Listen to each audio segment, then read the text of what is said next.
the difficulty of that task for you, or obviously, you've been out of the rotation the last few games, and then just tossed right into the mix in the third, fourth quarter. I think the only difficult part is just having the desire to play. I love this game. This is my life right here. I put so much effort and emotion into this game, so I just always want to play. But at the end of the day, I'm an adult and I'm understanding of what my job and what my role is on this team. So, and I'm accepting of that. I could sit here and pout about it, but what good is that going to do? And it's all about perspective, man. I was telling Connor earlier, it's just about perspective, man. I could be anywhere else in the world. I could be on any other team. I could be on a losing team. I could be back in the G League. But I'm on the best team in the NBA, my hometown team. I get to play with Hall of Famers. It's perspective, man. So, yeah, I want to play more, of course. Everybody wants to play. But at the end of the day, as a grown man, you got to wake up and do your job. And that's what my job is. My job is to get my team a spark off the bench. And whenever I'm needed and my number's called, I got to perform. So just staying ready, man. That's not difficult at all. I've been through tougher stuff in my life. So it's perspective. Well, obviously, one of those Hall of Famers is Steph. As a group, what is it like to have him rely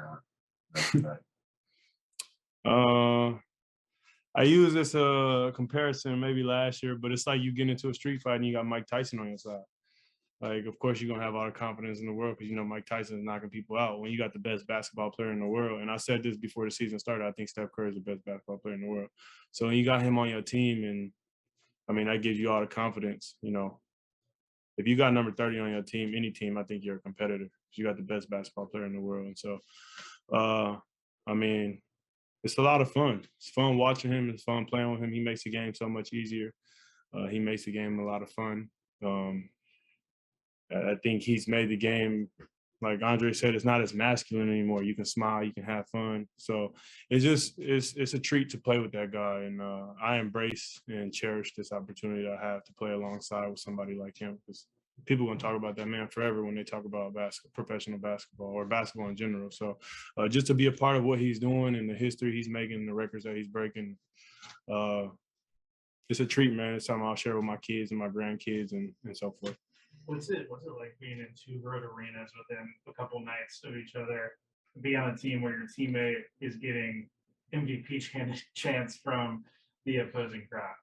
It's the Steph Curry effect. He's the best player in the world. He's got fans everywhere. It's cool, man.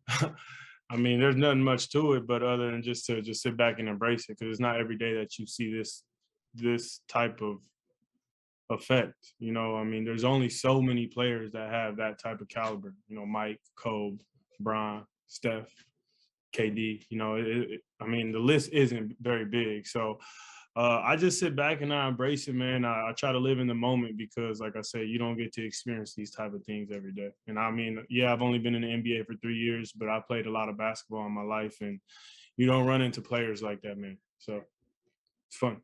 There was a moment, like middle of the fourth, where Draymond was coming in and you thought he was coming out. And Steve was like, "Nah, stay in." Can you take me through that, and then also just being part of that fourth quarter? You outscored 36-8.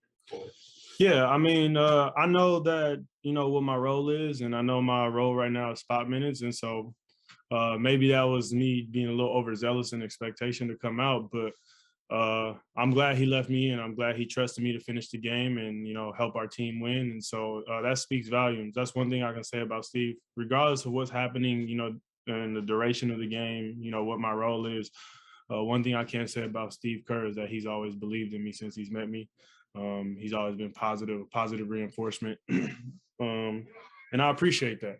Because, the game of basketball, the majority of it is confidence when you're out there on the floor. You got to have that confidence. And so when your head coach, the man who's making the decision, has confidence in you, that helps me a lot. It allows me to go out there and just play freely and have fun, because at the end of the day, it is a game. And so I was appreciative of that, and I was appreciative that he let me finish out the game and let me help our team.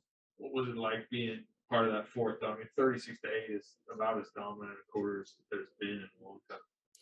I think it was great. I'm glad we were able to pull out, the win. I'm glad I was able to be a part of that. But we got a hell of a team, man. Anchored on defensively by Draymond. Otto, I, and Belly, you know, we came in and tried to keep Ed Davis off the glass, and I think we did a really good job of that in the fourth quarter. And so, but that's what this league is about. It's about coming in every day and doing your job. So, fourth quarter, we did our job, and you know, we got the game, we got the win. One, how do you keep that perspective? Is there something like you do every day? I talk to my family, man. I get to sit here and I get to live out my dream. And I got a call from my brother actually yesterday. Not to go into detail, but it was a very serious call, life-changing call for, you know, my family. And so, you know, I'm sitting here and sometimes upset that I don't get to play, but my family is, I mean, my brother who's that close to me has to deal with real life shit, and here I am complaining about basketball. And so, like I said, man, I've been through tougher stuff in my life. I would be a fool to sit here and complain about not playing after I've worked so hard and after I've been through everything I've been through to get to this point. So, perspective, man, you just got to sometimes you got to be reminded. And I'm glad that, you know, God is allowing external things to remind me to, you know, be appreciative as opposed to letting me fall flat on my face, you know, in the game or, you know, figuratively, you know, whatever it is, you know, getting injured or getting waived or whatever. That would be a real piece of humble pie, you know, but an external source has allowed me to be humble and remember to be appreciative of, you know, what I have going for myself. So just perspective, man.